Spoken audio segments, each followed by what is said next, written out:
¿Sería que el Señor miró la tierra y dice que vio, en español dice violencia, pero dice que Él miró a la tierra y vio al Hamás?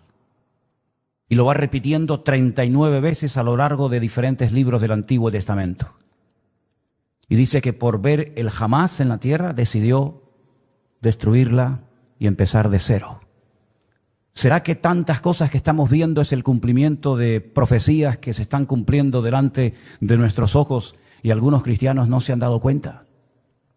Yo no suelo perder el tiempo escuchando lo que otros dicen en internet de mí o de nuestro ministerio. Sinceramente no tengo tiempo ni deseo perder mi tiempo en esas cosas cuando me dicen, ay, por ahí hay uno que está diciendo esto, por ahí hay otro. Pero en esta semana he recibido algunos mensajes, ¿no? Y concretamente hay un muchacho que, porque se ha puesto muy de moda utilizar la predicación de un pastor y ponerte al lado, ¿no? ¿Habéis visto esto? Se ha puesto de moda, ¿no? Fíjense, miren lo que dice, ahí viene la palabra, escuchen, atentos hermanos, se ha puesto muy de moda eso, ¿no? Y este muchacho pues cogió una predicación mía, muy honesto el hombre, ¿no? Pidiendo permiso previamente, ¿verdad? Y dice, yo no estoy de acuerdo con lo que este pastor de España dice. Como si a mí me preocuparas cuál es su opinión. Sinceramente no me interesa lo más mínimo cuál es su opinión. Y una de las cosas que dice, a mí me gustaría hacerle muchas preguntas a ese pastor español. Querido, si me estás viendo en esta tarde, cuando quieras, hazme todas las preguntas que quieras. Creo que soy una de las personas más fáciles de localizar del planeta Tierra. Vivo en la isla de Tenerife, concretamente en Santa Cruz de Tenerife. Nuestra iglesia está en la calle Garcilaso de la Vega número 13. Cuando quieras puedes venir y te respondo a todas las preguntas que quieras. No hay ningún problema. Pero no mientas cuando dices que quieres hacerme muchas preguntas y no las haces.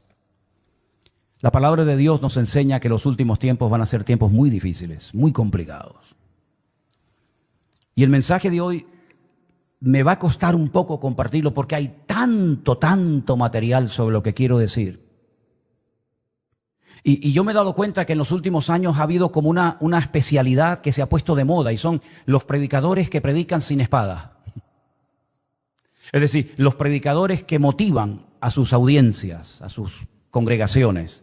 Y claro, cuando oyes a esos hombres con ese léxico, con esas palabras, con ese carisma que tienen, la gente sale allí inflada, ¿no? Porque, claro, son mensajes que no te comprometen, son mensajes donde todo es serás y tendrás y serás. Dios está contigo, te va a bendecir, te va a abrir puertas, etcétera, etcétera, ¿no? Pero ¿cuántos mensajes han oído usted a lo largo de su vida sobre un tema que ahora les voy a preguntar si ustedes creen en eso o no? La ira de Dios. Yo solamente escuché un mensaje en toda mi vida y acabo de cumplir 62 años, desde los 16, 17 años estoy sirviendo al Señor de una manera u otra. En toda mi vida escuché a una persona que predicó un día sobre este tema tan controversial de la ira de Dios, y casualmente fue en esta iglesia, en este mismo púlpito. ¿Se acuerdan ustedes aquel muchacho peladito cubano?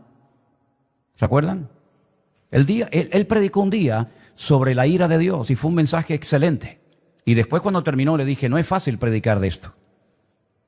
No es fácil porque nadie está orando para tener a Dios de espalda a nosotros. A nadie le agrada ver tragedias y muertes y guerra. A nadie le agrada. No estamos orando para que esas cosas sucedan. Generalmente nuestras oraciones son, Señor, cuídanos, protégenos, bendícenos, ayúdanos. Pero sabemos que nuestro Dios es un Dios de amor, un Dios de misericordia, pero también se enfada. Y yo veo a Dios cuando su Hijo unigénito, el Señor Jesucristo, cargó el pecado de todos y cada uno de nosotros. El Señor Jesucristo dijo, ¿por qué me has desamparado? Dios dejando a su Hijo solo en la cruz. Porque en ese momento su Hijo era el pecado personificado de toda la humanidad. Si abandonó a su Hijo temporalmente por la situación del momento, ¿cómo no habrá momentos puntuales en la vida de las naciones y de los seres humanos en los que Dios dice, basta, estoy harto, estoy cansado? La pregunta que les quiero hacer es, ¿ustedes creen que este tema de la ira de Dios es un mito, es una fábula, es una metáfora, es algo de lo cual se habla, pero que en el fondo no es realmente así. Dios no se enfada, Dios no se enoja. Hay momentos en los que es verdad, Dios bendice, hace milagros, saca a su pueblo de la esclavitud, les da el maná, los protege de los enemigos, pero también hay un montón de versículos, cientos, miles de textos, donde Dios dijo: cuando claméis no os voy a oír, porque cuando yo llamé no me respondisteis. Y estoy harto de vuestros holocaustos y de vuestras ofrendas y de vuestras fiestas solemnes. Y por cuanto llamé y no quisisteis, vuestra casa quedará desierta. Y si te parece poco, hay un libro que contiene unas palabras que son impresionantes, son tremendamente impactantes, durísimas. Permítame que se las lea. Ahora les digo dónde voy a estar leyendo. Acuérdate, oh Señor, de lo que nos ha sucedido. Mira y mira nuestro oprobio. Y mira nuestra herencia, cómo ha sido traspasada a extraños. Nuestra piel se ha ennegrecido como un horno a causa del hambre. Han violado a nuestras mujeres, a nuestras vírgenes las han violado. Y han colgado a nuestros príncipes y no respetaron a los ancianos. Se han llevado a los jóvenes y los muchachos han desfallecido. Los jóvenes dejaron de cantar. Cesó el gozo en nuestro corazón. Nuestra danza se ha convertido en luto. Cayó la corona de nuestras cabezas. Ay de nosotros, Señor, porque pecamos. Por esto se entenebrecieron nuestros ojos. Mas tú, Señor, permaneces para siempre y tu trono de generación en generación. No estoy leyendo un poema, estoy leyendo la Biblia. En el capítulo 5 del libro de Lamentaciones. Es tremendo, ¿verdad? Es tremendo cuando Dios dice: basta, hasta aquí hemos llegado, se acabó. Es tremendo cuando Dios le dice a su pueblo: no voy a oír vuestras oraciones, no voy a estar presente en vuestras fiestas solemnes, no voy a oír. El cielo lo haré de bronce y vuestras oraciones no pasarán del techo. Es tremendo, ¿verdad? Cuando Dios ha permitido cosas tremendas en la historia que han afectado a millones de personas, como por ejemplo el diluvio. ¿Cuántas miles de personas habrán muerto en el diluvio, hermanos? Bueno, nadie lo puede saber con exactitud, pero yo creo que murieron miles de personas en el diluvio. Algunos dirán: bueno, millones. Bueno, está bien, millones. ¿Y quién mandó el diluvio, hermanos? ¿Quién mandó el diluvio? ¿Quién le dijo a Noé: prepárate porque yo voy a mandar un diluvio a la tierra? ¿Quién fue el que destruyó las ciudades de Sodoma y de Gomorra? Si no fue tu Dios, ¿quién fue entonces? A mí me hace gracia cuando hay gente que dice: es que el Dios del Antiguo Testamento es completamente diferente al Dios del Nuevo Testamento. Y eso es muy peligroso, hablar así, porque estás hablando como que hay dos dioses, uno malo y uno bueno. Uno que está siempre enfadado y enojado, y otro como que es benevolente, como Papá Noel o como San Nicolás, como lo llaman en otros países, ¿verdad? Que nos concede todo y no importa lo que hagamos. Pero esa no es la enseñanza bíblica. La enseñanza bíblica es que hay un solo Dios. Y el del antiguo es el del nuevo, y el del nuevo es el del antiguo, y no hay otro Dios. Lo que pasa es que hay momentos en los que Dios actúa con infinita misericordia y nos sorprende. Y a pesar de nuestras rebeliones y desobediencias nos cuida y nos bendice, pero dice, y lo he leído varias veces en esta semana: no lo hago por ustedes, que os quede claro, no lo hago por vosotros, sino para que mi nombre no siga siendo pisoteado y blasfemado entre vosotros. ¿Me da cuenta? ¿Y quién permitió la destrucción del primer templo de Jerusalén? ¿No fue Dios? ¿Quién le dio autoridad a Nabucodonosor para que quemara el templo y se llevara los tesoros a Babilonia y rompiera la ciudad de Jerusalén, y durante 70 años no pudieran volver a su tierra? ¿Quién fue? ¿No fue Dios? ¿Y quién fue el que permitió la destrucción del segundo templo de Jerusalén, donde se cree que murieron 1 millón de judíos en la destrucción de la ciudad de Jerusalén? Y todas las matanzas y todas las guerras y todos los ríos y ríos de sangre que se podía haber evitado a lo largo de la historia. ¿Y quién fue el que permitió la Shoah? La Segunda Guerra Mundial. ¿Quién permitió todo aquello? Claro, hay predicadores que se han especializado en mensajes que motivan a la gente, ¿no? en mensajes de aliento, de ánimo. Hay tantos profetas y tantos pseudoapóstoles que cuando uno habla de la ira de Dios, del enojo, del enfado de Dios, como que se les mueve el piso porque dicen, no, yo no estoy de acuerdo con eso. Vuelvo a repetirle, yo no estoy en este lugar para que ustedes me aplaudan o me sigan o me admiren. Yo no estoy en este lugar para tener cada vez más audiencia y que la gente diga en los comentarios, estoy de acuerdo con usted, pastor, estoy de acuerdo. Y aunque estuvierais en contra, me da exactamente igual, porque voy a seguir predicando lo que Dios dice en su palabra, independientemente de la reacción de la gente. En esta semana me han llamado miembro de Hamas, me han llamado nazi.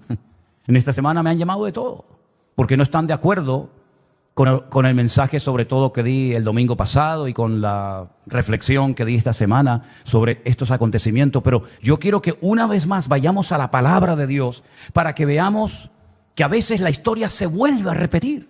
Claro, son otras personas, son otros nombres, otros momentos de la historia, pero se vuelven a repetir los mismos errores, pecados y defectos que otros cometieron. Vamos a comenzar a leer en Segunda de Crónicas, el capítulo 14. Y vamos a ver cómo Dios aguanta y soporta y tiene infinita misericordia, pero hay momentos en los que Dios tiene que hablar y actuar e intervenir en la historia. En el capítulo 14 de Segunda de Crónicas se relata la historia de un rey del sur de Judá llamado Asa. Era el hijo de un rey llamado Abías. Este rey, dice en Segunda de Crónicas capítulo 14, versículo 1, después Abías durmió con sus padres y fue sepultado en la ciudad de David. Y reinó en su lugar su hijo Asa, en cuyos días tuvo sosiego el país por 10 años. Si parece ser que durante 10 años estuvieron tranquilos, no pasó nada. Hizo Asa lo bueno y lo recto ante los ojos del Señor su Dios, porque quitó los altares de culto extraño y los lugares altos, quebró las imágenes y destruyó los símbolos de Acera. Y mandó a Judá que buscase al Señor, el Dios de sus padres, y pusiese por obra la ley y sus mandamientos. Quitó asimismo de todas las ciudades de Judá los lugares altos y las imágenes, y estuvo el reino en paz bajo su reinado. Edificó ciudades fortificadas en Judá, por cuanto había paz en la tierra y no había guerra contra él en aquellos tiempos, porque el Señor le había dado paz. Dijo por tanto a Judá, edifiquemos estas ciudades y cerquémoslas de muros con torres, puertas y barras, ya que la tierra es nuestra, porque hemos buscado al Señor nuestro Dios, le hemos buscado y Él nos ha dado paz por todas partes. Edificaron pues y fueron prosperados. Si se terminara la historia de Asa con este versículo, podríamos decir que Asa fue un buen rey, porque dice la Biblia que hizo lo bueno ante los ojos de Dios. Pero ¿dónde se prueba la fe verdadera de un creyente? ¿En la paz, en la calma, en la quietud, en la prosperidad? No. Ahí todo, mientras todo va bien, todo el mundo funciona y todo el mundo está contento. Dice que él era bueno delante de Dios y comenzó a hacer una serie de reformas y comenzó a fortificar ciudades y comenzó a hacer obras muy interesantes, muy buenas, necesarias también, pero porque había paz, no había guerra en el país. Pero llegó el momento que las cosas cambiaron. Y tuvo también Asa ejército con escudos y lanzas. Tuvo de Judá 300,000. Es curioso, ¿no? El mismo número de reservistas que Israel ha movilizado en estos días, 300,000. Y de Benjamín 280,000, es decir, tenía 580,000 soldados entre su tribu y la tribu de Benjamín, que traían escudo y entensaban arcos, todos hombres diestros. Versículo 9. Salió contra ellos Zera, etíope, con un ejército de 1,000,000 de hombres. 1,000,000 de hombres. Y además tenían 300 carros y vino hasta Maresa. Entonces salió Asa contra él, ordenaron la batalla en el valle de Cefata junto a Maresa, y clamó Asa al Señor su Dios y dijo, escuchen la oración, Oh Señor, para ti no hay diferencia alguna en dar ayuda al poderoso o al que no tiene fuerzas. Ayúdanos, Señor Dios nuestro, porque en ti, ¿qué dice? Nos apoyamos. Y en tu nombre venimos contra este ejército. Casi igual que las palabras que David pronunció cuando fue a pelear contra el gigante Goliat. Tú vienes contra mí con espada y jabalina, mas yo voy contra ti en el nombre de mi Dios. Ahora Asa casi dice lo mismo. Ayúdanos, porque en tu nombre venimos contra este ejército. Oh Dios, tú eres nuestro Dios. Que no prevalezca el hombre contra nosotros. ¿Qué pasó? Que el Señor, Jehová, deshizo a los etíopes delante de Asa y delante de Judá, y huyeron los etíopes, que eran 1.000.000 de hombres armados hasta los dientes, y además 300 carros de combate. Era humanamente imposible hacer frente y vencer a este poderosísimo enemigo, porque la desproporción era enorme. Tenían 580.000 hombres, pero el enemigo viene contra ti con 1.000.000 de soldados y no vas a poder hacer frente a esta guerra. ¿Qué fue lo que hizo Asa? Orar. Señor, ayúdanos. Nos apoyamos solamente en ti. Dios le respondió sí o no. ¿Vio una contundente victoria? Sí o no. ¿Fue el enemigo derrotado? Sí o no. Bueno, con esta victoria ya Asa tenía que tener más que interiorizada y aprendida la lección de que si oramos y nos apoyamos solamente en Dios, Dios siempre nos va a ayudar. No importa el momento, no importa la dificultad, no importan nuestras limitaciones. Nosotros nos apoyamos en nuestro Dios, que no conoce ningún tipo de limitación, y siempre el Señor saldrá victorioso. ¿Cuántos dicen amén? Perfecto. Al poco tiempo, capítulo 15, vino un tal Azarías, hijo de Obed, un profeta, digamos ambulante, no muy conocido, pero dijo cosas muy interesantes. Salió al encuentro de Asa y le dijo: oídme, Asa y todo Judá y Benjamín. El Señor estará con vosotros si vosotros estuviereis con él. Y si le buscareis, será hallado de vosotros, mas si le dejareis, él también os dejará. Esto funciona así. Muchos días ha estado Israel sin verdadero Dios, sin sacerdote que enseñara y sin ley. Pero cuando en su tribulación se convirtieron a Jehová, el Dios de Israel, y le buscaron, él fue hallado de ellos. ¿Cuántos dicen amén? Es decir, la palabra que el Señor le está dando a través de este profeta al rey Asa es tremenda. Si siguen en esta línea, si siguen apoyándose en el Señor, si siguen confiando en Él y en su palabra, si no se apartan de su ley, de sus mandamientos, el Señor estará con vosotros. Ya os lo ha demostrado clarísimamente. No importa si viene 1.000.000 o 5 o 20, da igual. Tú mismo, rey Asa, has dicho en tu oración que tú ayudas tanto al poderoso como al que no tiene ninguna fuerza. Porque el ejército o la victoria no depende de nosotros, sino depende del Señor, porque no es con espada, no es con ejército, es con mi Santo Espíritu, dijo el Señor. Y él lo vio, el Señor se lo demostró. Este hombre se animó tanto con aquella palabra, con aquella contundente victoria, que siguió haciendo cambios y siguió haciendo reformas tremendas en todo el país. La Biblia dice que llevó al pueblo a un momento, a una reunión muy solemne, versículo 11, o 10 si quieren. Dice que se reunieron en Jerusalén en el mes tercero del año 15 del reinado de Asa, y en aquel mismo día sacrificaron para el Señor del botín que habían traído, escuche esto, 700 bueyes y 7.000 ovejas. Aquello tenía que ser un río de sangre terrible. Sacrificar 700 bueyes y 7.000 ovejas, aquello tuvo que ser algo impresionante. Pero a él no le importaba darle todos estos sacrificios al Señor, porque él estaba contento, él estaba agradecido, porque él había visto la mano de Dios poderosa. Y además dice que prometieron, versículo 12, solemnemente que buscarían a Jehová, el Dios de sus padres, de todo su corazón y con toda su alma. Lo juraron delante de Dios. Se tomaron en serio este juramento. Y cualquiera que no buscase al Señor, el Dios de Israel, que muriera, fuera grande o pequeño, hombre o mujer. Juraron al Señor con gran voz y júbilo, al son de trompetas y bocinas. Y todos los de Judá se alegraron en este juramento, porque de todo corazón lo juraban y toda su voluntad lo buscaban, y fue hallado de ellos, porque el Señor les dio paz por todas partes. ¿Cuántos dicen amén? Va bien la historia, ¿no? Va bien, vamos bien, vamos bien. El hombre está siendo bendecido, el hombre está siendo usado, Dios está dando paz, Dios está respondiendo a su oración, el enemigo está siendo derrotado y humillado. Vamos bien, gloria a Dios, gloria a Dios. Hace una cosa muy interesante. Estaba el hombre tan entusiasmado y tan contento con su Dios que hasta a su propia madre la puso en su sitio.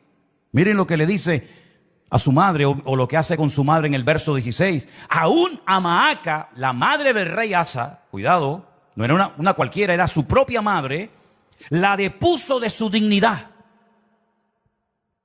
porque había hecho una imagen de acera, y Asa destruyó la imagen y la desmenuzó y la quemó junto al torrente del Cedrón.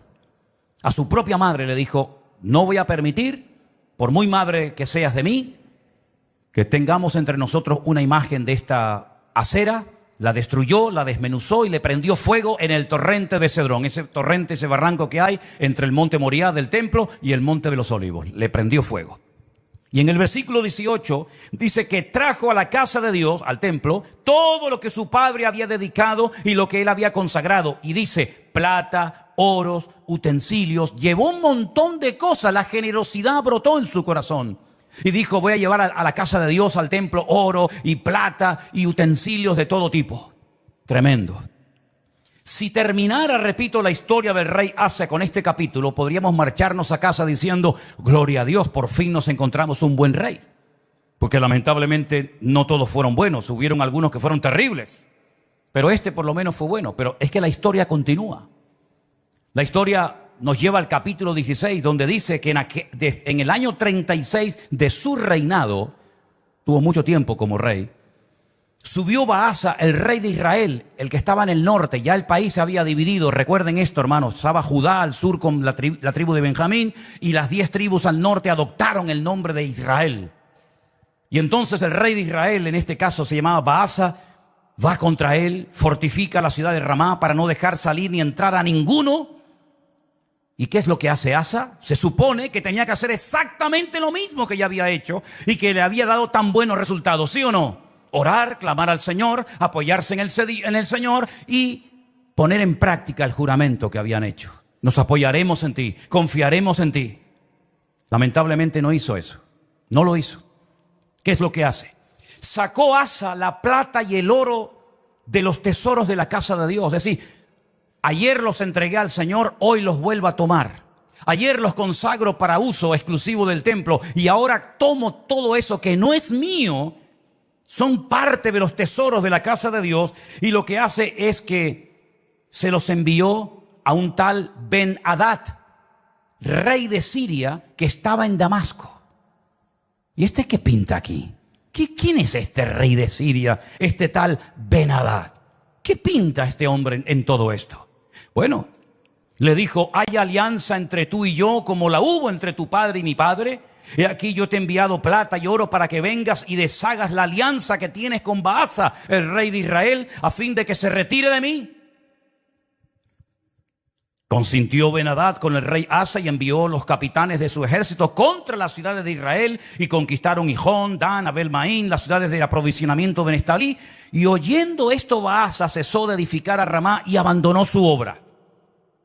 Entonces el rey Asa tomó a todo Judá, y se llevaron de Ramá la piedra, la madera con la que Baasa edificaba, y con ella se edificó la ciudad de Jeba y a Mizpa.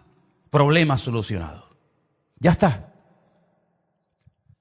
Pero esto no fue agradable ante los ojos de Dios, porque aunque humanamente hablando se salió con la suya, le doy dinero a un rey de Siria, Ben-Hadad, para que me apoye en la guerra, para que se ponga en contra de mi enemigo.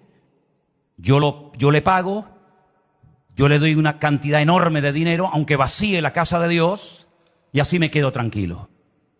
Pero es que resulta que en aquel tiempo a los profetas, y lo dicen otros textos de la Biblia, se les llamaba videntes, porque eran los que veían, los que leían las circunstancias los que interpretaban el mundo espiritual. Por eso se les llamaba por un tiempo a los profetas videntes, porque veían más allá de lo natural. Porque lo natural, como he dicho muchas veces, es un reflejo de lo espiritual. Y ahora viene este vidente, este profeta, y le dice al rey Asa: por cuanto te has apoyado en el rey de Siria y no te apoyaste en el Señor tu Dios, por eso el ejército del rey de Siria se escapó de tus manos. Los etíopes y los libios no eran un ejército numerosísimo con carros y mucha gente de a caballo. Le recuerda el pasado, le recuerda la historia, lo que Dios hizo por él. Con todo, porque te apoyaste en Jehová, Él los entregó en tus manos.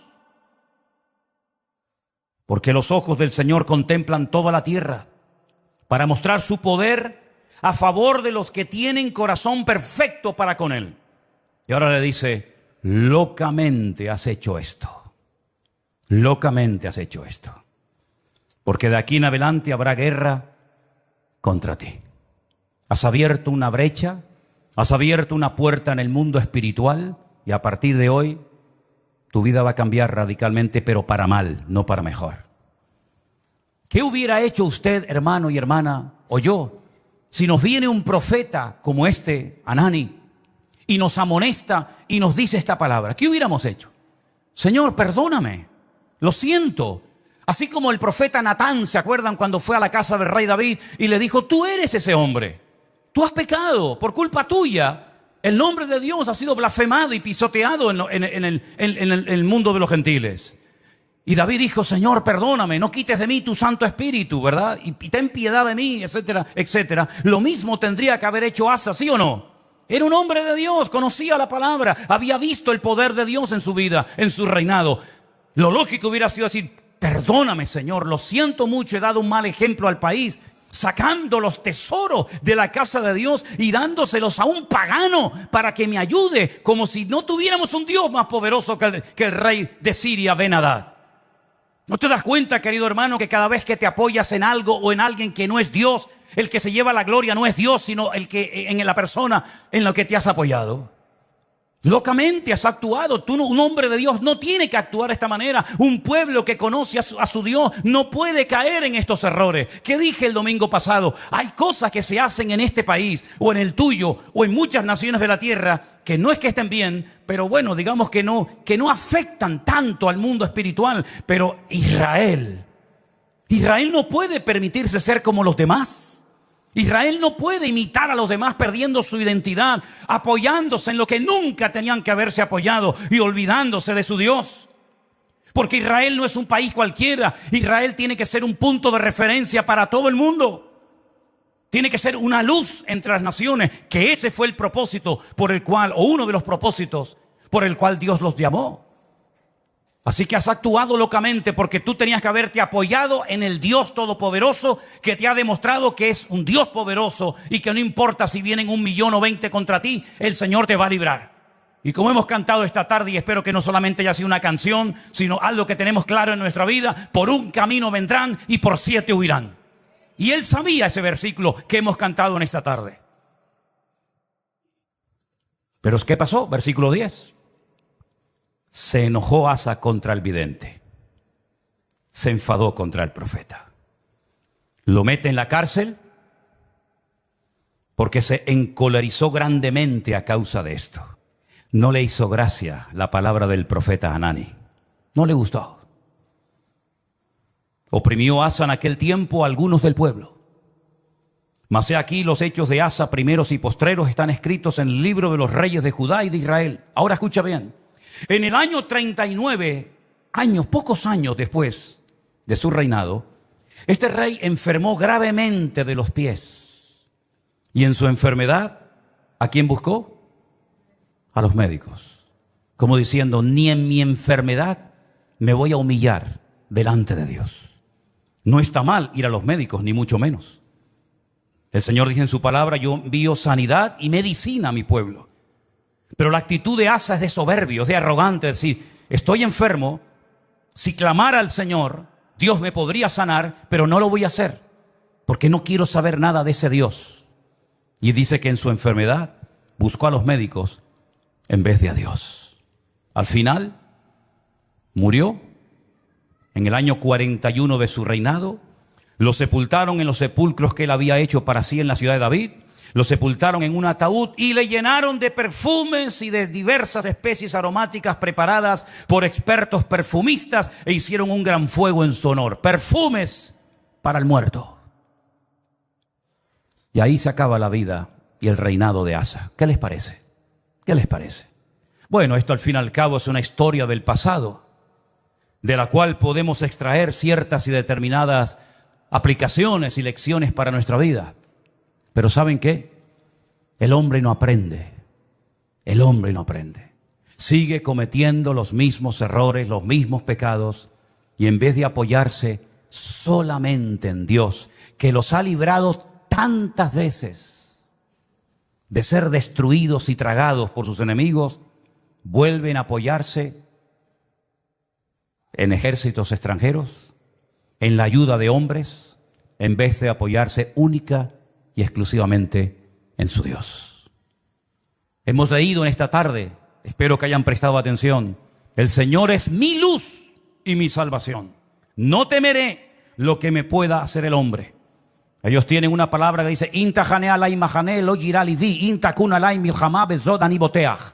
aunque un ejército acampe contra mí, no temerá mi corazón. Aunque contra mí se levante en guerra, yo viviré confiado. Eso es lo que dice la palabra. Pero eso no puede ser solamente un texto bíblico. Eso tiene que ser una realidad cada día de nuestra vida. Dejemos por un momento a Israel a un lado. Tú cuando tienes problemas económicos y cuando tienes problemas matrimoniales o cuando tienes problemas de cualquier otra índole, ¿en quién te apoyas? ¿En quién pones tu confianza? A ver si nos va a pasar lo mismo que a Asa. El Señor libró a su pueblo de la esclavitud. Podían haber muerto todos en Egipto. De hecho, estaban lanzando a los niños al río Nilo para que murieran. Podían haber muerto en el cautiverio en Babilonia. De hecho, dice que algunos de ellos los lanzaban a hornos de fuego y a otros los lanzaban a fosos llenos de leones. Podían haber muerto en la Edad Media, cuando la corona española junto con la Inquisición comenzó a matar gente por todas partes de España, incluido también a ellos. Podían haber desaparecido en la Segunda Guerra Mundial. Podían haber perecido en cualquier otro momento de la historia, pero Dios siempre, siempre ha tenido misericordia de ese pueblo. Cuando estaban con la soga hasta el cuello, en su angustia invocaban a Dios y Dios les respondía. Y han demostrado a lo largo de la historia que no importa si son poquitos o muchos, la mano del Señor siempre ha estado con ellos. En 1967, 5 naciones tremendamente poderosas con un odio tremendo contra ellos. Porque no solamente sus enemigos se conforman con echarlos al mar, como decían los jordanos en su momento, con echarlos al agua, sino con arrasarlos, que no haya ni un solo judío en toda la faz de la tierra, nunca más. Ya lo intentaron los griegos, lo intentaron los romanos, ya lo intentó mucha gente. Y en aquellos días, una semana de guerra para vencer a 5 naciones, a 5 potencias militares en 7 días. Y al 7º reposaron. Fue más que suficiente para demostrarle al mundo que el Dios de Israel es el Dios todopoderoso. Porque ahora no hacen lo mismo. Porque no claman a Dios. Uno tiene que tener una lectura diferente a lo que dicen los medios de comunicación, la prensa, la radio, la televisión, porque si no caemos en el mismo error de los demás. Hablamos como los demás, opinamos como los demás. ¿Qué es lo que está pasando allí ahora mismo? ¿Qué es lo que está sucediendo espiritualmente hablando? Que de eso no te va a hablar nadie. Te va a decir que se quedaron dormidos, te va a decir que se despistaron, te va a decir que estaban de relajo, de fiesta, te van a decir 20.000 cosas, que falló el Moshá, que falló el Shin-Bet, que falló todo. Pero ¿quién va a dar una lectura espiritual de toda esta cuestión? Nuestra fuente de información no es Internet. Nuestra fuente de información no son los periodistas. Nuestra fuente de información es la Biblia, es la palabra de Dios. ¿Cuántos dicen amén? Vamos a ir a la Biblia a ver qué es lo que nos dice, porque hemos visto que cuando una persona se apoya en Dios, no importa si viene 1.000.000 de soldados contra ti, tú lo puedes vencer. No importa si es un gigante enorme, profesional de la guerra, se le puede vencer. No importa si la ciudad tiene doble muralla, se le puede derrotar. Pero también la palabra de Dios nos habla muy claramente que a veces hay ciertas y determinadas circunstancias que frenan la bendición de Dios. En Isaías, capítulo 24, miren qué texto tan impresionante. Isaías capítulo 24, verso del 1 en adelante. Si quieren, así lo leemos. He aquí que el Señor vacía la tierra y la desnuda, y trastorna su faz y hace esparcir a sus moradores. Sucederá así como al pueblo, también al sacerdote, como al siervo, así a su amo, como a la criada, a su ama, como al que compra, al que vende. Se está acoplando el monitor, hermano. Tienes que bajar el monitor. Hace rato se está acoplando. Al que presta, al que toma prestado, como al que da logro, así al que lo recibe. La tierra será enteramente vaciada y completamente saqueada, porque el Señor ha pronunciado esta palabra. Se destruyó, cayó la tierra, enfermó, cayó el mundo, enfermaron los altos pueblos de la tierra. Escucha bien el versículo 5. Ahí está la respuesta. Sube. La tierra se contaminó bajo sus moradores. No estamos hablando de Japón, no estamos hablando de Latinoamérica. Es el profeta Isaías hablándole al pueblo de Dios, hablando de su pueblo, de su tierra, y les dice: la tierra se ha contaminado debajo de vuestros pies. ¿En qué se basa el profeta para hacer semejante declaración? Ustedes han traspasado las leyes. Número 2, han falseado el derecho y han quebrantado el pacto sempiterno. Quédense con esas tres cosas. Falsearon el derecho, traspasaron las leyes y quebrantaron el pacto sempiterno. Aquí está la clave, mi hermano. Ahí está la respuesta que Dios da en su palabra. Por supuesto, estudié el texto en hebreo, y cuando dice leyes, dice Torot, porque está en plural. Si fuera la ley, diría Torah, pero como dice las leyes, dice Torot, las leyes de Dios. Las habéis traspasado, las habéis quebrantado. Falsearon el derecho, Hok.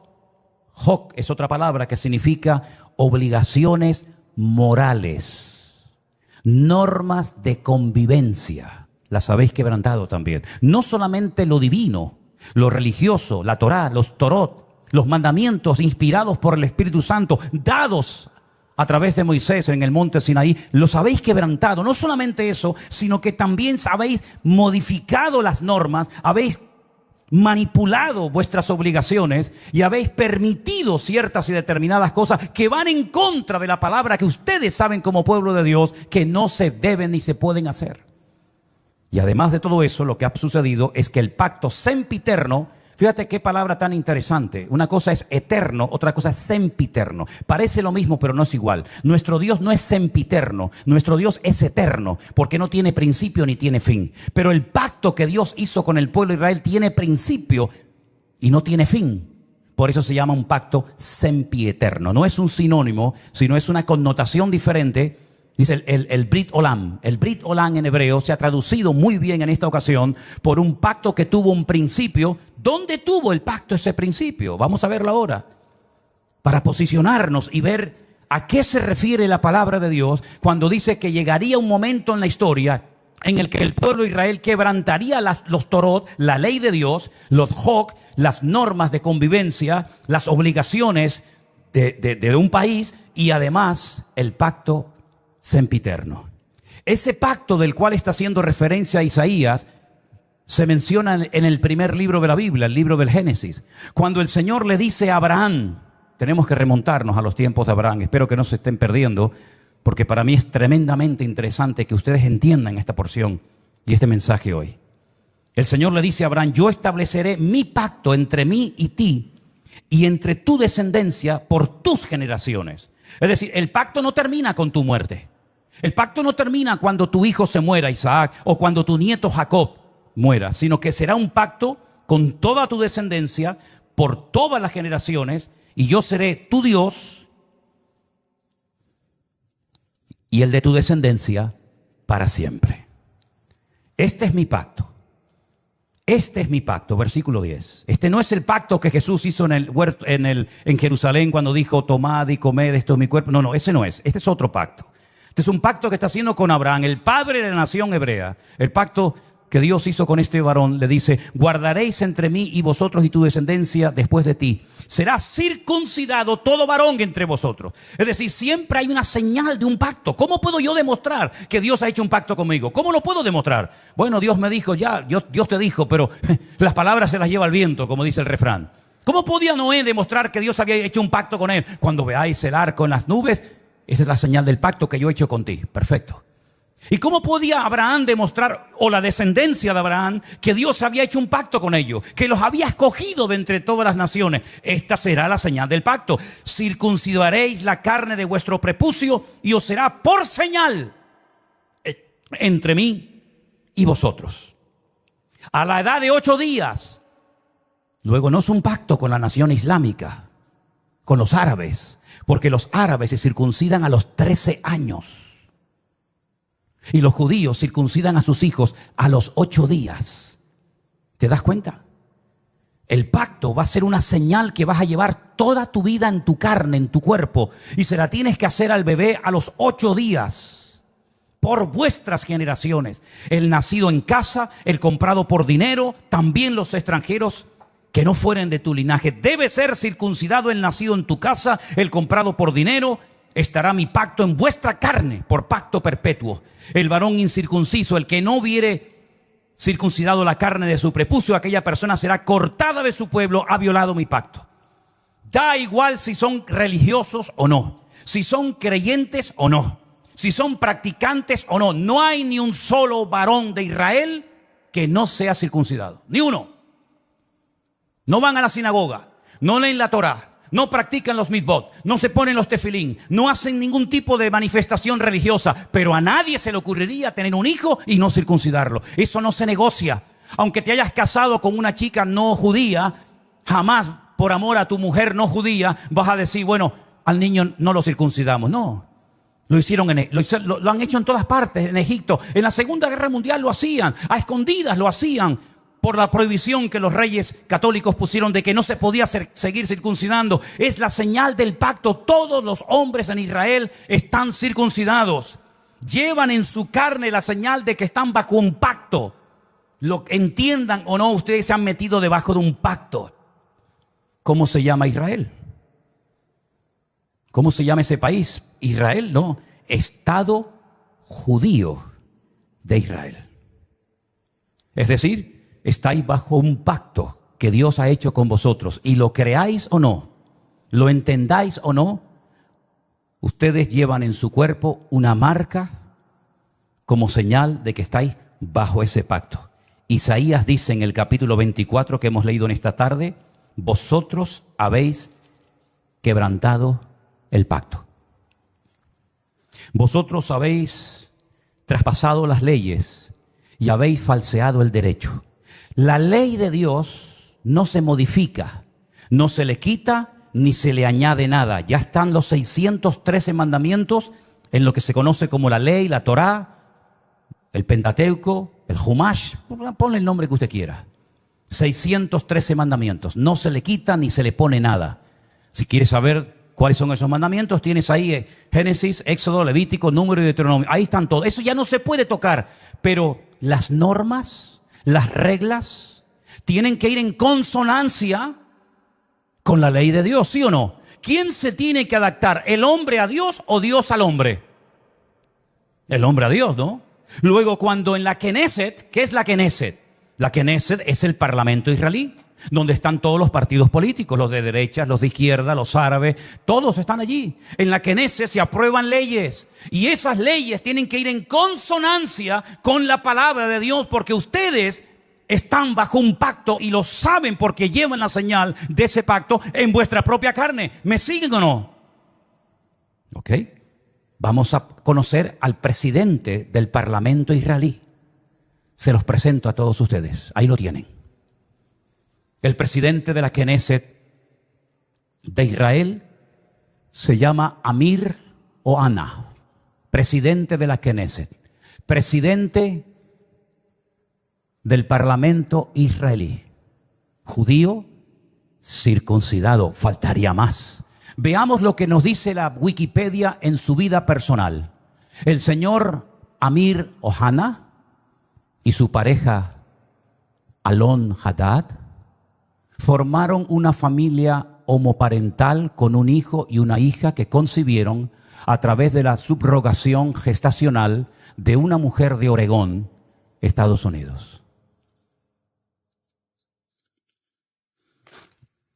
Sin comentarios. Gracias. Presidente del Parlamento israelí. Vosotros habéis traspasado mis leyes, habéis pervertido el derecho y habéis quebrantado mi pacto. Alguien dijo, no es una frase mía, cuando nos distanciamos de Dios y de su palabra, ponemos nuestra vida en peligro. ¿No les parece a ustedes? Pero la palabra de Dios dice, sin santidad nadie verá al Señor. Llámese Israel, llámese sudamericano, llámese latino, llámese como se llama. Sin santidad nadie verá al Señor. No es un título, una nacionalidad, un pasaporte lo que nos salva, sino el apoyarnos única y exclusivamente en Dios y en su palabra. Pero ahora resulta que ya están tranquilos porque el tío Sam les ha dicho, yo estoy con ustedes.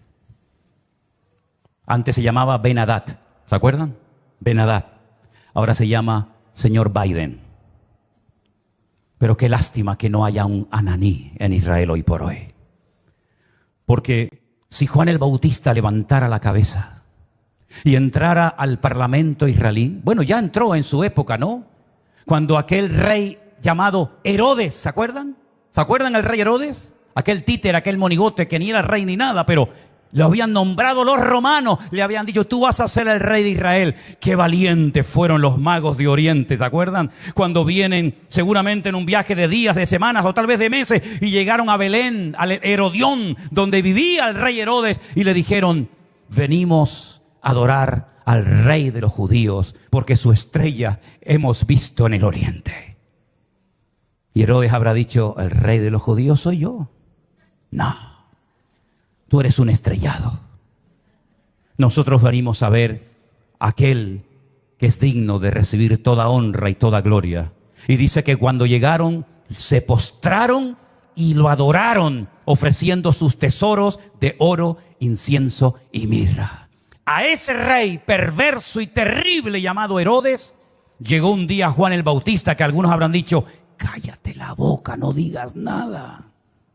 Te la está jugando. Y le dijo, no te es lícito haberle robado la mujer a tu hermano y llevártela a tu cama y acostarte con ella. No te es lícito, adúltero. ¿Qué le costó a Juan el Bautista esa declaración? La cabeza. El rey Herodes quiere hablar contigo. Jesús dijo, decidle a esa zorra. Y me dicen a mí que yo soy duro hablando. Decidle a esa zorra. Y no fue a verlo.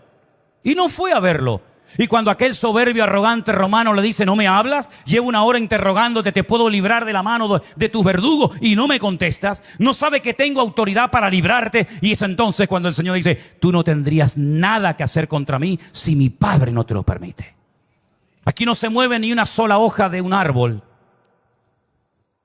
sin permiso de nuestro Dios.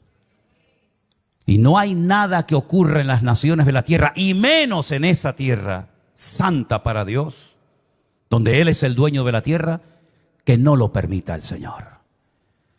¿Se dan cuenta cómo tenemos que clamar por misericordia más que nunca, mis queridos hermanos? Con semejantes personajes, con semejante panorama, que Dios tenga misericordia de nosotros. Miren esta fotografía, miren esta fotografía. Estamos en la ciudad de Tel Aviv, un montón de gente. Sería muy bueno que la ampliaras. Sí, yo sé que se va a perder mucho de lo que dice, pero ahí hay una reunión de oración. Fueron a orar y judíos, por temor a que en otras naciones no les dejaran en público hacer una reunión de oración, viajaron expresamente en esos días de Yom Kippur a Israel, porque todos los años se hace en una plaza pública en Israel, se hace un acto de oración, de perdón.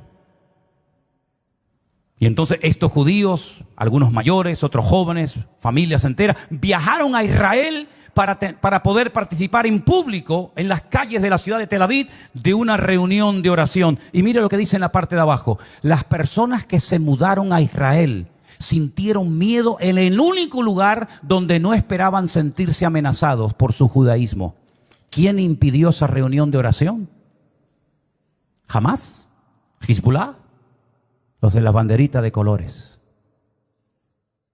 y toda la tropa que les acompaña interrumpieron una reunión de oración. ¿A quién molestaban?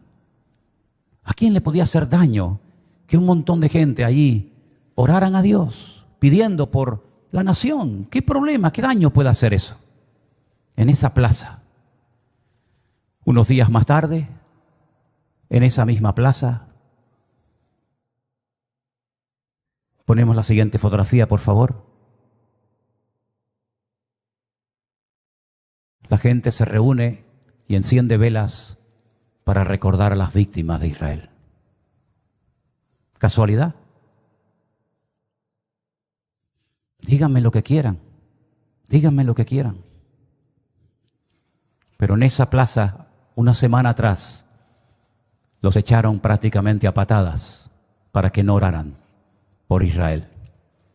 Y una semana más tarde, en esa misma plaza, tuvieron que ir a poner velas a recordar lamentablemente, en ese acto de salvajismo terrible que hemos visto, a las víctimas que murieron. ¿Qué les parece, hermanos? ¿Qué les parece? Empecé este mensaje haciéndoles una pregunta. ¿Ustedes creen en la ira de Dios? ¿Ustedes creen que Dios se enfada, que podemos hacer lo que nos da la gana y no pasa nada? Sigan jugando con Dios, sigan. Tarde o temprano te darás cuenta que con Dios no se puede jugar. Es mejor decir no soy nada a decir soy judío, soy cristiano, soy evangélico, soy creyente y vivir peor que la gente del mundo. Yo decía hasta hace unos días, ya no lo voy a volver a decir más porque sería un insulto, ¿no? Yo decía que esta gente que entró hizo esas cosas terribles que no tienen ni nombre, y lógicamente no vamos a poner ninguna escena de esas, se portaron como animales, y me equivoqué. Los animales no se comportan así. Alguien dijo recientemente, si los seres humanos todos tuviéramos corazón de perro, no habría guerras en el mundo. Porque dicho sea de paso, la palabra perro en hebreo es kol-lev. Kelev. Kol-lev. Todo corazón. Kol, todo, lev, corazón. El perro se llama en hebreo todo corazón. ¿Cuánto echo de menos a mi perro? ¿Cuánto echo de menos a Trotsky? ¿Cuánto lo echo de menos? Los viajes que he hecho con él, los días que he viajado solo por ahí, durmiendo en cantidad de lugares y siempre a mi lado, siempre ahí, ¿verdad? Ustedes saben que era mi sombra. Cuando vivíamos enfrente de la iglesia, saltaba el muro, aunque tenía ya las patitas con problema y con dolor, saltaba y se metía aquí en la iglesia y aquí se quedaba quietito, ¿verdad? Si fuéramos todos los seres humanos con corazón de perro, no veríamos estas cosas terribles que hemos visto. 150 personas que no se sabe lo que va a ser de ellas, niños, en fin, no quiero ni mencionar la palabra. ¿Qué les parece, hermanos? El único que puede solucionar esto, ¿saben quién es? Dios. ¿Saben quién va a ganar la guerra esta? Dios es el que la va a ganar. Y si todo esto lleva al hombre a ponerse de rodillas y a pedir perdón, pues gloria a Dios. Porque lean ustedes esta semana Sofonías, lean ustedes Joel, lean ustedes Miqueas, lean ustedes el libro de Jeremías, lean ustedes, hermano, el libro de Lamentaciones, y os vais a dar cuenta cuántas muertes, cuántas guerras se podían haber evitado si el pueblo hubiera puesto su apoyo y su confianza solamente en Dios. Y no he mencionado lo peor. Lo voy a mencionar así de pasadas. Pero no nos olvidemos que un papa pidió perdón, ya tarde, pero bueno, por lo menos pidió perdón por la Inquisición. Un rey español pidió perdón por haber expulsado al pueblo de Israel de España, robándoles todas sus posesiones y mandándolos con lo puesto. Alemania pidió perdón hace años por lo que había hecho, y mira qué país tan bendecido y tan próspero es Alemania, ¿eh? Pero el pueblo de Israel, que yo sepa, pueblo que amo, y si pudiera ir allí ahora mismo iría, nunca pidió perdón por haber matado a mi amado Señor San Jesucristo. Nunca lo hizo. Es más, su nombre es blasfemado cada día. Entonces, queridos hermanos, ¿tiene o no tiene Dios misericordia de nosotros y de su pueblo Israel? Por lo tanto, mis queridos hermanos, o espabilamos y doblamos nuestras cabezas, o los próximos seremos nosotros. ¿Se acuerdan lo que me dijo aquel rabino en aquel muro aquel día? Ahora es Ucrania, pasado mañana será Israel, después seréis vosotros. ¿A dónde van a ir esos miles y miles de refugiados? Jordania no ha abierto sus fronteras diciéndole: vengan, vengan, tenemos un país enorme, grandísimo, de miles y miles de kilómetros, vengan aquí. Al fin y al cabo, los palestinos, ¿de dónde eran? Eran jordanos. Los viejos que viven en Israel, ¿qué pañuelos se ponen en la cabeza? ¿Con qué se ponen en la cabeza? ¿De qué color es? ¿De qué color es? ¿Blanco y negro? No. Blanco y rojo. El pañuelo de Jordania. Miren la bandera de Jordania, miren la bandera palestina. Son iguales, simplemente que han puesto ahí una estrella.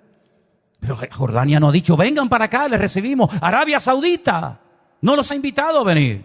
Los iraníes, que tanto los aman y los apoyan. Qatar, país rico, no ha invitado a ninguno de ellos. Todos los quieren, pero lejos. ¿A dónde van a venir todas esas personas? ¿A dónde vinieron los sirios cuando fue la guerra en Siria? ¿A dónde fueron los libios? ¿A dónde van a ir? A Europa. Aquí tienen pagas, aquí tienen comida, aquí tienen todo lo que sus hermanos árabes jamás les van a dar. Así es que he dicho muchas veces: lo mejor está por venir. Pero bíblicamente, para ciertos sectores de la tierra, lo peor está por venir. Porque si les interesa el tema, lean esta semana detenidamente capítulo 38 y 39 de Ezequiel. Ahí te dice quién va a atacar y cuándo lo va a hacer. Y no son estos, Hay un dato tremendamente significativo: esta guerra va a terminar, por supuesto que sí. Y todo volverá supuestamente a la normalidad. Volverán a estar tranquilos porque ya se han quitado un enemigo de encima. Lean Ezequiel 38 y 39 y te dice cuándo va a atacar el de arriba. El de arriba, ¿quién es el de arriba? El del norte, el oso. Te dice cuándo van a hacerlo y cómo va a morir y el tiempo que tardarán enterrando muertos. Es impresionante. Es que la Biblia es el periódico de mañana. Por eso hay que leerla y escudriñar las Escrituras. Así que Dios tenga misericordia de nuestras vidas. Amén, hermanos. La pregunta es, y termino: ¿cómo es posible que este pueblo tan inteligente, de tantos premios Nobel, no se dé cuenta de todo lo que está sucediendo? Bueno, la palabra de Dios nos enseña que están ciegos. Están ciegos. Lamentablemente la ceguera de Israel es tan tremenda, que por inspiración del Espíritu Santo, un profeta dijo de ellos lo siguiente, y con esto termino. Isaías capítulo 29. Deténganse y queden maravillados.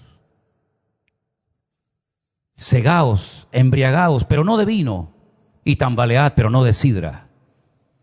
Porque el Señor derramó sobre vosotros. ¿A quién le está hablando Isaías? A Israel. No a nosotros. En ese momento Isaías le estaba predicando al pueblo de Israel y le dice: el Señor derramó sobre vosotros espíritu de sueño.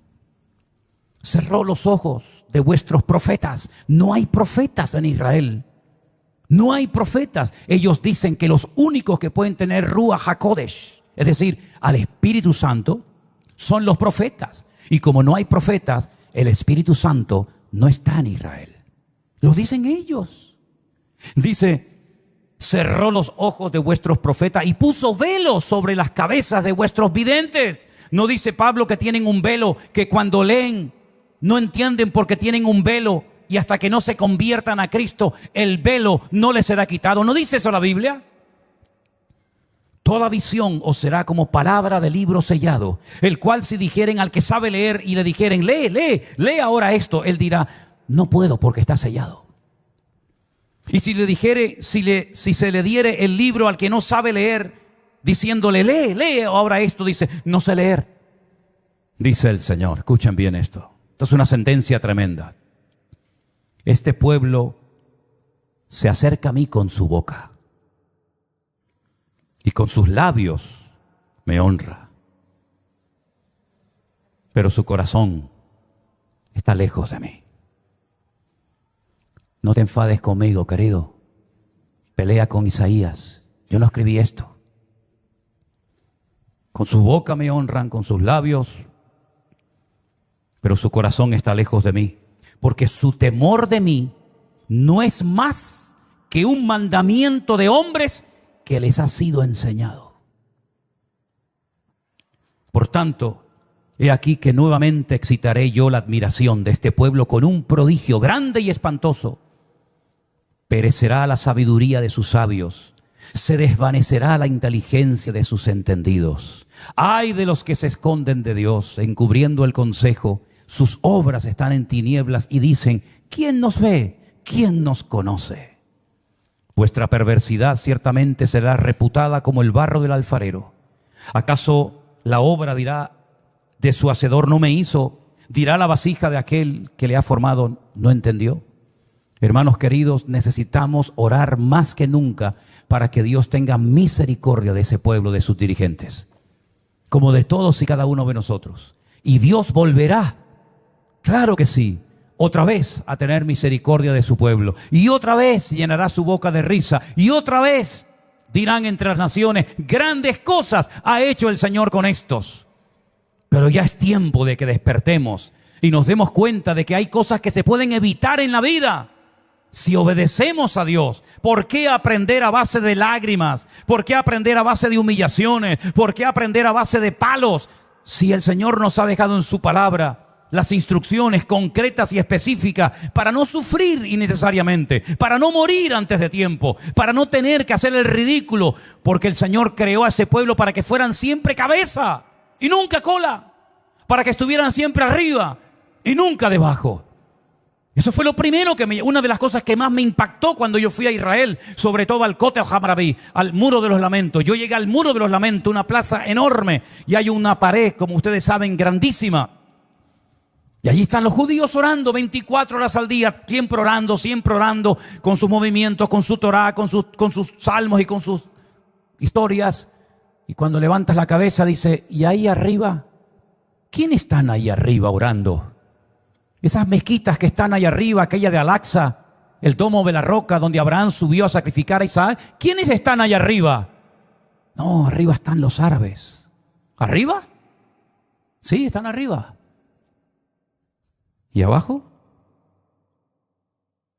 ¿No os dais cuenta que hasta en lo natural el Señor nos habla y nos dice, es que yo no diseñé a mi pueblo para que estuvieran abajo. Yo diseñé a mi pueblo para que estuvieran arriba y fueran cabeza y no cola.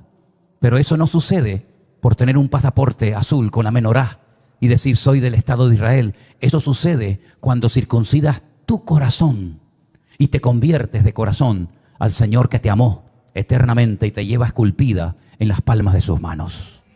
Cerramos nuestros ojos en esta noche. Mediten en esto. Reflexionen en estas palabras. También a nosotros el Señor nos llama al arrepentimiento, a una conversión genuina. Claro que sí, no estamos exentos.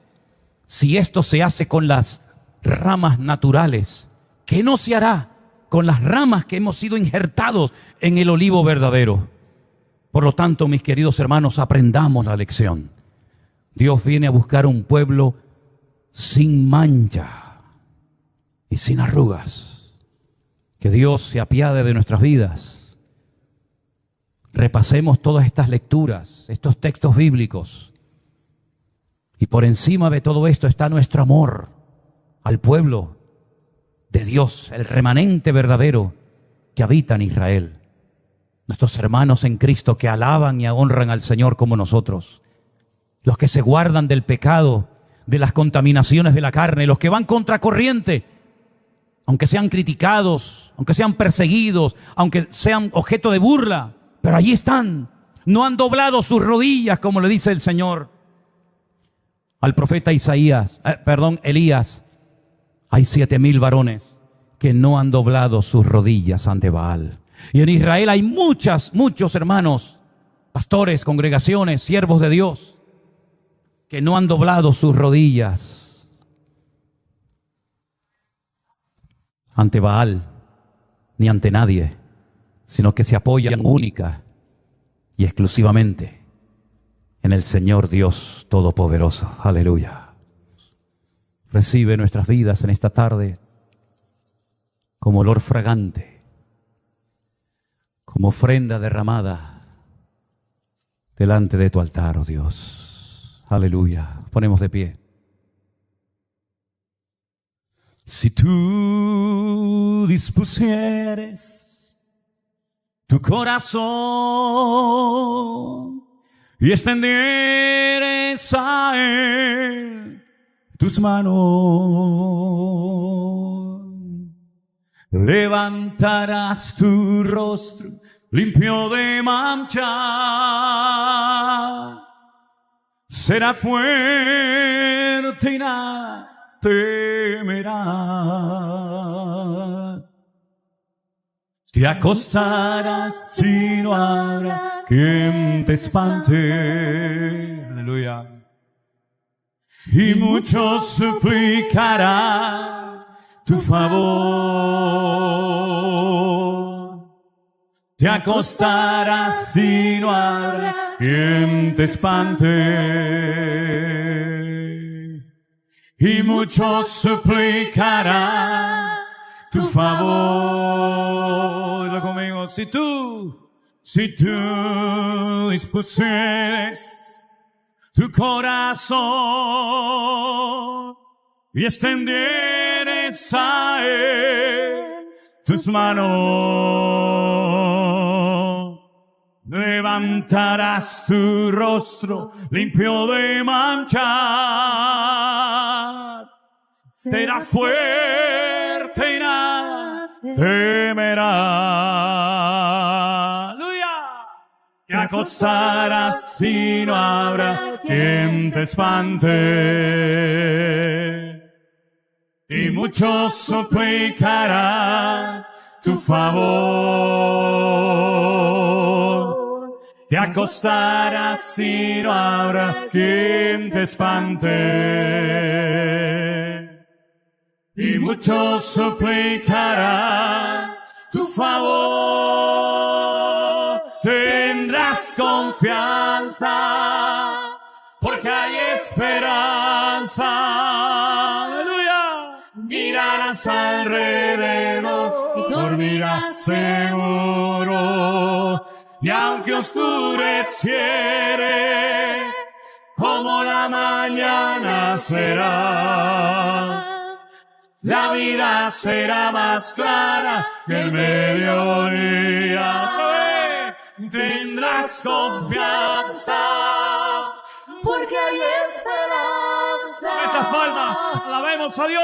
Mirarás alrededor y dormirás seguro. Sí, Señor. Y aunque oscureciere,